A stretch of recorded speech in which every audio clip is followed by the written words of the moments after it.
नमस्कार. आज आपण सावकड भुई ह्या गावात आलेलो आहेत. उत्तम वाघमारे साहेबांनी यांनी आपल्या कांद्या पिकावर आणि अदर पिकावर काही आपले नेटसपचे प्रोडक्ट वापरले आहेत. ते प्रोडक्ट वापरले त्याला काय अनुभव आलेला आहे आपण त्यांच्याकडून ऐकू. नमस्कार साहेब. नमस्कार. आपलं नाव? उत्तम वाघमारे, मुक्काम पोस्ट सावकड भुई, अच्छा. मुक्काम सावकड भुई का? तालुका जळगावाचा, जिल्हा बुलढाणा. अच्छा. नमस्कार साहेब. परिचय. Mobile number? Mobile number 8007 21 44 30. अच्छा साहेब, आपल्या नेटसप कंपनीचे तुम्ही काय काय प्रोडक्ट वापरले याच्यावर? बायो 19, अच्छा. स्टीम, बायो 19, शॅपअप, रॅपअप. अच्छा. कुठल्या पिकावर वापरले?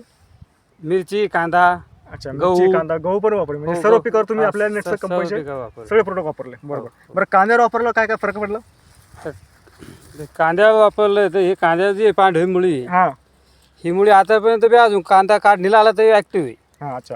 आपण बघू शकता अजून यांनी आपल्या कांद्यावर जे आपलं औषध वापरलं नेटसप कंपनीचं, ती मुळी जशी ॲक्टिव्ह आहे अजून, म्हणजे कांदा काढण्याच्या प्रक्रियेमध्ये आलेलं आहे तरी पण मुळी ही ॲक्टिव्ह आहे अजून. कारण की नेटसप कंपनीचं रॅपअप, स्टीम, बायोशब्द यांनी खालून ड्रिचिंग केली होती आणि अदर जे प्रोडक्ट होते ते प्रोडक्ट यांनी वरून फवारले होते.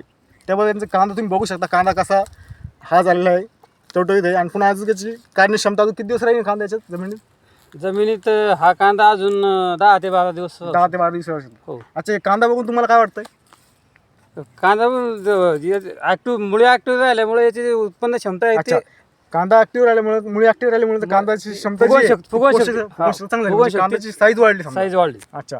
बरं, कांदा कसा आपण पेरला होता का लावला होता? नाही, ट्रॅक्टरने पेरणी केली. अच्छा. यांनी ट्रॅक्टरने कांदा पेरला होता. काही शेतकरी ट्रॅक्टरने कांदा पेरत नाही, डायरेक्ट लावतात. पण कारण काय लावतात किंवा ते कांद्याची साईज आहे ती बारीक होऊ नये म्हणून सनी ते लावतात. पण यांनी डायरेक्ट पेरणी केली. पण तरी पेरणी केल्याबद्दल तुम्ही बघू शकता की कांदा पेरलेला कसा साईज मोठी झालेली आहे आणि लावलेला कांदा आहे तो हमेशा मोठा असतो. पण लेकिन पेरून सुद्धा पेरल्यानंतर हा कांदा साईज कशी वाढते कशी तुम्ही हे बघू शकता. आपले स्टीम बायो कंपनी नेटसपचे जे प्रोडक्ट तुम्ही वापरले त्याचा अजून कशावर अनुभव घेतला? मिरचीवर काय काय फरक पडला तुम्हाला? मिरचीवर बी मिरचीचा बी पांढऱ्या मुळ्या जे अच्छा. पांढऱ्या मुळे ऍक्टिव्ह वगैरे झाल्या. पुन्हा वरून जे मारलं समजा अच्छा. बायो 19 स्टीम, तर रोग प्रतिकार शक्ती कशी वाढवतो, म्हणजे पिकाची रोगप्रतिकार शक्ती वाढली. अच्छा. हिरवागार पडतो. हिरवागार पडले वगैरे. हो. अच्छा.